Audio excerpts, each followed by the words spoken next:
Salut tout le monde. Aujourd'hui, on va parler d'un sujet qui nous concerne tous, l'argent. Plus précisément, pourquoi c'est parfois si compliqué d'en mettre de côté. Vous savez, cette sensation frustrante quand le compte en banque est à sec bien avant la fin du mois. Je suis sûr que ça vous parle. On a tous vécu ça au moins une fois. On se dit qu'on va faire attention, qu'on va gérer notre budget intelligemment et puis paf, à la fin du mois, le compte est presque à sec. Je vois tellement de gens autour de moi qui vivent ça, des amis, de la famille, des collègues. On a tous cette sensation désagréable quand on regarde notre compte en banque et qu'on se dit « mais où est passé tout cet argent ?» C'est frustrant, pas vrai? Et vous savez ce qui est encore plus dingue? On gagne peut-être plus qu'avant, mais on a toujours autant de mal à épargner. C'est comme si l'argent nous filait entre les doigts. Les tentations sont partout. Les promos, les pubs sur notre téléphone, les petits achats qui s'accumulent sans qu'on s'en rende compte. Je me souviens encore de cette période où je stressais dès que je devais payer une facture inattendue. Cette boule au ventre quand une tuile vous tombe dessus et que vous n'avez pas d'épargne pour y faire face. C'est vraiment pas une situation agréable. Mais voilà la bonne nouvelle. J'ai trouvé des solutions. Des techniques simples que tout le monde peut appliquer même si vous n'êtes pas un expert en finance. Dans cette vidéo, je vais partager avec vous 4 techniques qui m'ont vraiment aidé à mettre de l'argent de côté et le plus important, à le garder. Ces techniques, je les ai testées moi-même. Ce ne sont pas des conseils sortis de nulle part ou des théories compliquées.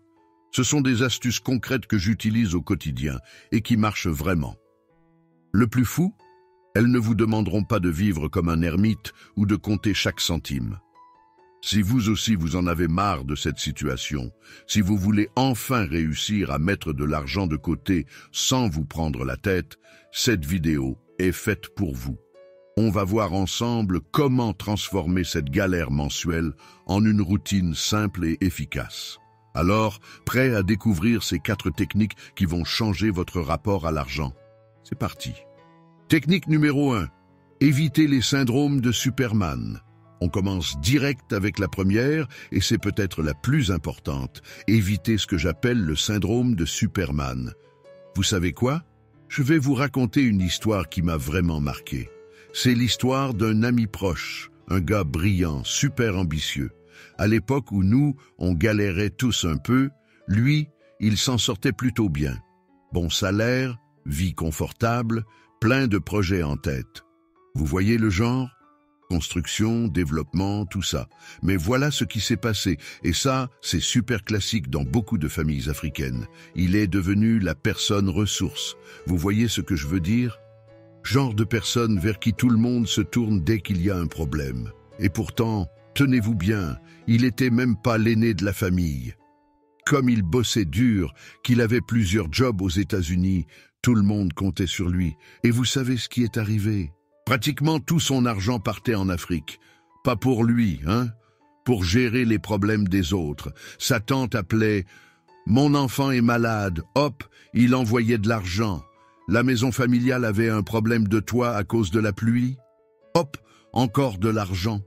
C'était devenu comme un réflexe, vous voyez? Le truc, c'est que c'était vraiment quelqu'un de bien.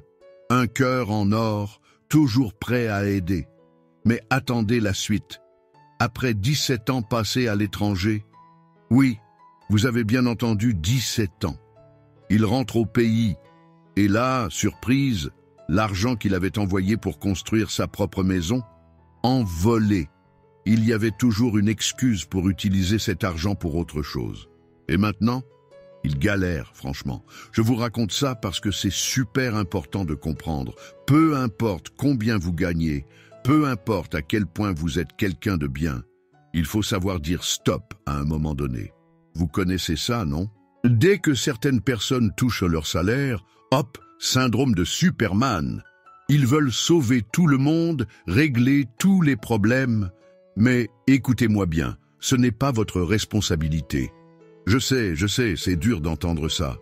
Bien sûr, on ne peut pas ignorer quand nos parents directs, nos frères et sœurs, ont vraiment besoin d'aide. Mais résoudre les problèmes de toute la famille élargie? Non, non et non. Je vais vous dire un truc qui va peut-être vous choquer. Soyez un peu égoïste.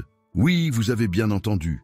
Parce que si vous continuez à jouer les Superman pour tout le monde, vous n'irez nulle part dans la vie. Les demandes ne s'arrêtent jamais, jamais. Il y aura toujours quelqu'un pour vous dire « Si tu n'aides pas, cet enfant va mourir » ou « Cette situation est désespérée ». Mais vous savez quoi? Si vous dites non, le monde ne va pas s'arrêter de tourner. Pensez à vous, à vos projets, à votre avenir. Vous avez des rêves, non? Une maison à construire? Des investissements à faire? Comment vous voulez y arriver si vous êtes occupé à être le super-héros de tout le monde? C'est impossible. Et le plus fou dans tout ça, c'est que les gens ne s'arrêtent jamais de demander. Plus vous donnez, plus ils demandent. C'est comme un puits sans fond. Alors oui, je le répète, apprenez à dire non. Mettez des limites. Gardez de l'argent pour vous, pour vos projets, pour votre futur. Je ne dis pas de devenir une personne insensible. Attention. Mais il faut trouver un équilibre. Aidez quand vous pouvez vraiment, quand c'est justifié. Mais n'oubliez pas que votre première responsabilité, c'est envers vous-même et votre futur. C'est dur à entendre, je sais. Mais croyez-moi, c'est la première étape pour vraiment commencer à épargner. Parce que si vous continuez à être le Superman de la famille, vous finirez comme mon ami, 17 ans de travail acharné pour se retrouver pratiquement à la case départ. Alors, retenez bien ça. Être généreux, c'est bien, mais pas au point de sacrifier votre propre avenir. C'est comme dans l'avion. En cas d'urgence, il faut d'abord mettre son propre masque à oxygène avant d'aider les autres. Sinon, on ne peut aider personne. La deuxième raison que je pense vous avez du mal à sauvegarder votre argent, c'est le paroxysme de la joie et l'envie exclusive de se faire plaisir quand vous recevez votre salaire. Bon, passons à la deuxième raison qui empêche beaucoup d'entre vous d'épargner. Et là, je suis sûr que beaucoup vont se reconnaître. C'est cette explosion de joie, cette envie folle de se faire plaisir quand le salaire tombe.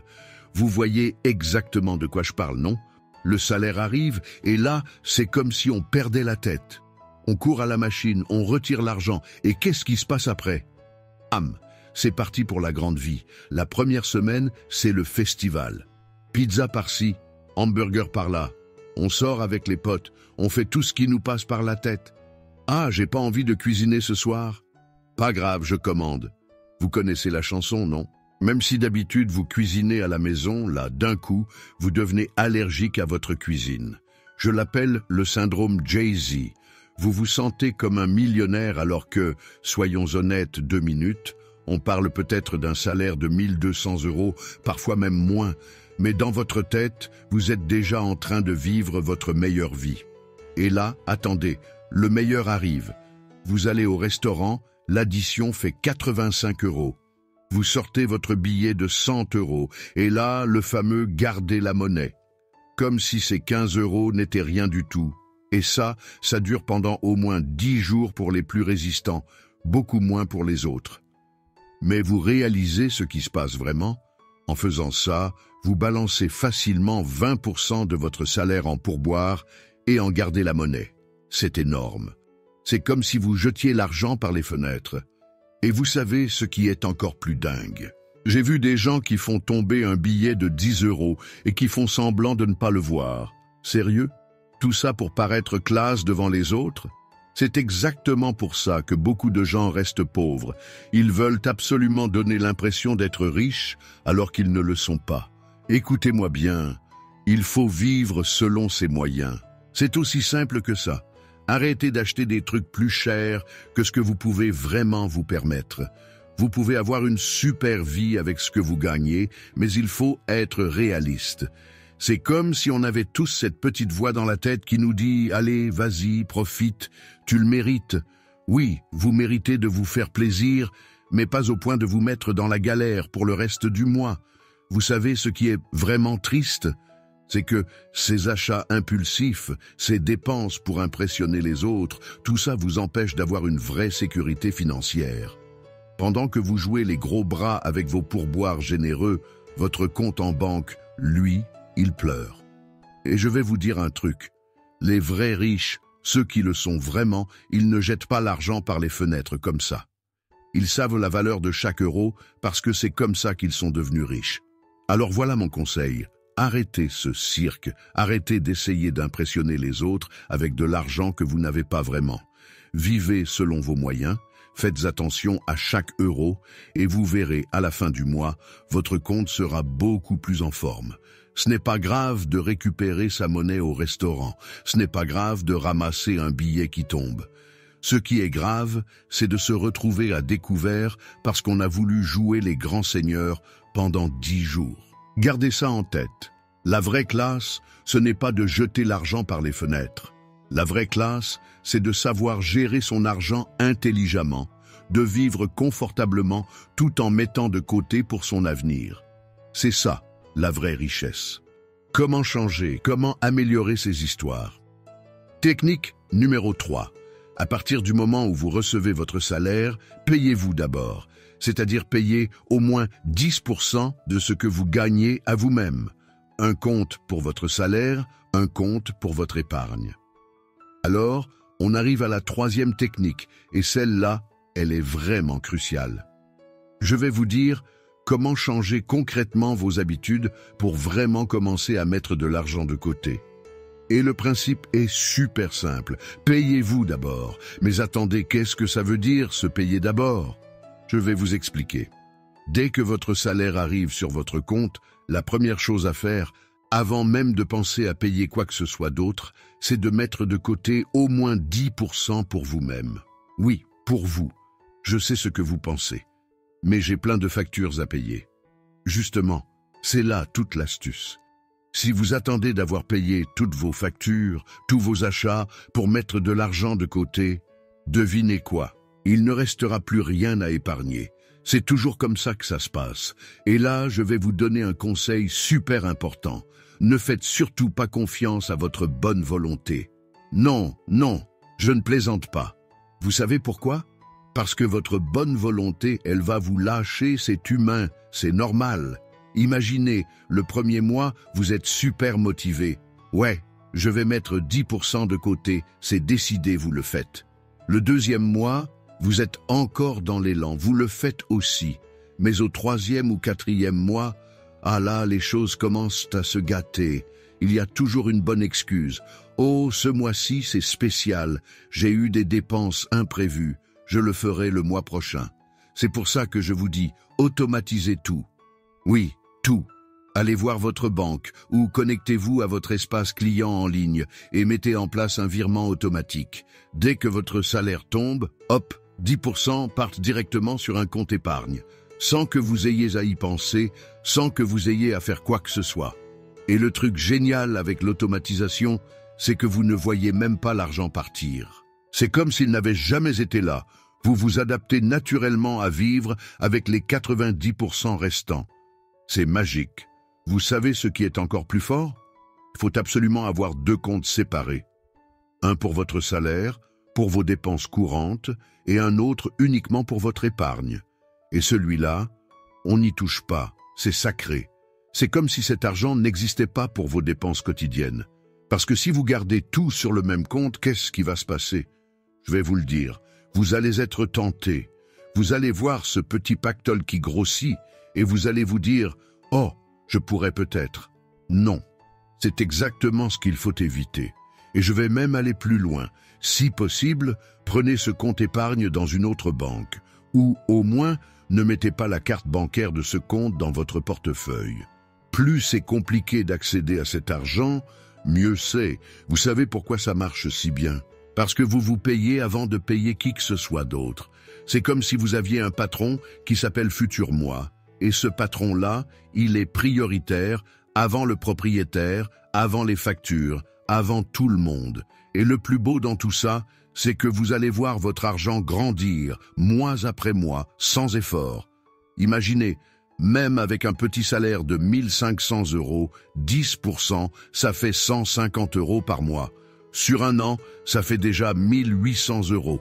Et ça, c'est sans compter les intérêts si vous mettez ça sur un bon compte d'épargne. Alors oui, au début, ça peut faire un peu mal, c'est normal. Mais croyez-moi, au bout de quelques mois, vous ne sentirez même plus la différence. Par contre, quand vous regarderez votre compte épargne, là, vous aurez le sourire. C'est comme faire du sport. Les premiers jours sont difficiles, mais une fois que c'est devenu une habitude, vous ne pouvez plus vous en passer. L'épargne automatique, c'est exactement pareil. C'est un muscle financier que vous développez, et plus vous le faites, plus ça devient naturel. Donc voilà, retenez bien, payez-vous d'abord, automatisez tout, et surtout, ne faites pas confiance à votre bonne volonté. Laissez la technologie travailler pour vous. C'est la clé pour vraiment commencer à construire votre richesse, petit à petit, mais sûrement. Technique numéro 4.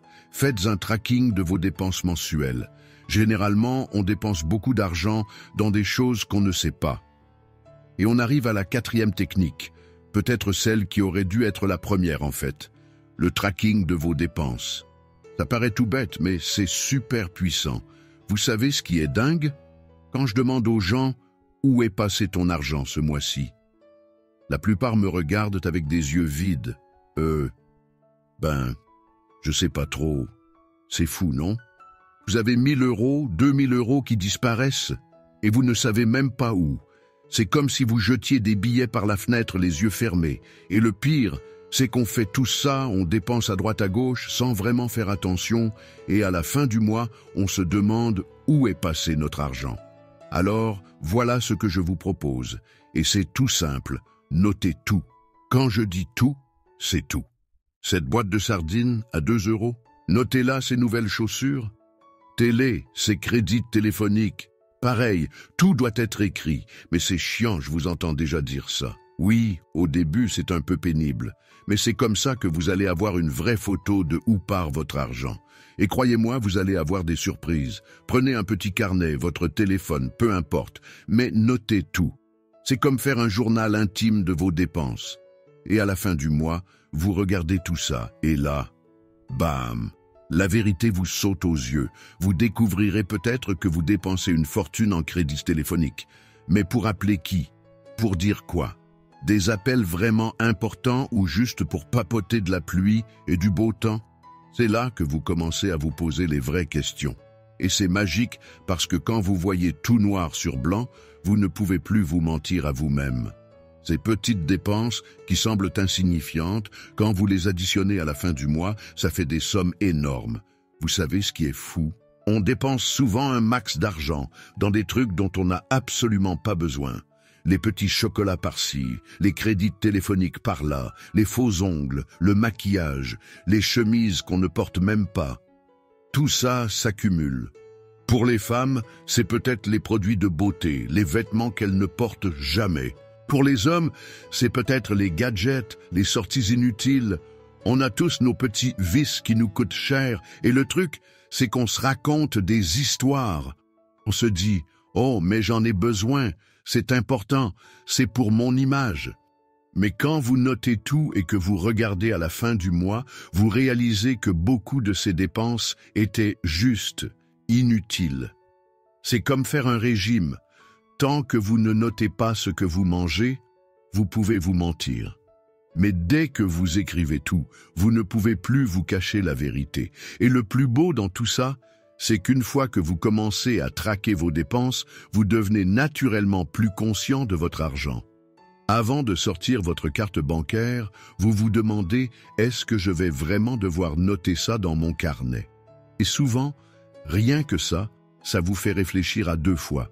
C'est comme avoir une petite voix dans votre tête qui vous dit « Tu es sûr que tu en as vraiment besoin ?» Avant, vous auriez acheté sans réfléchir. Maintenant, vous réfléchissez avant de dépenser. Et le résultat, à la fin du mois, vous identifiez clairement où vous pouvez faire des économies. C'est comme avoir une carte qui vous montre exactement où sont les fuites dans votre budget. Une fois que vous voyez les fuites, c'est beaucoup plus facile de les colmater. Alors voilà mon conseil. Commencez aujourd'hui. Pas demain, pas la semaine prochaine. Aujourd'hui. Prenez un carnet, votre téléphone, peu importe, mais commencez à noter toutes vos dépenses. Absolument toutes. Et dans un mois, je vous garantis que vous verrez votre argent différemment. Parce que l'argent, c'est comme l'eau. Si vous ne savez pas où il coule, vous ne pourrez jamais le contrôler. Mais une fois que vous savez exactement où il va, vous pouvez commencer à faire des changements intelligents. Et c'est comme ça qu'on commence vraiment à épargner. Voilà, on arrive à la fin de cette vidéo. J'espère vraiment que ces 4 techniques vont vous aider à mieux gérer votre argent. Rappelez-vous, l'important c'est pas de tout changer d'un coup, mais de commencer petit à petit. Prenez celle qui vous parle le plus et testez-la pendant un mois. Ce qui est génial, c'est que dès que vous commencez à voir votre épargne grandir, ça devient presque addictif. C'est super motivant de voir que ça marche vraiment. N'oubliez pas de liker la vidéo si ça vous a aidé et dites-moi en commentaire quelle technique vous allez essayer en premier. À bientôt pour une nouvelle vidéo.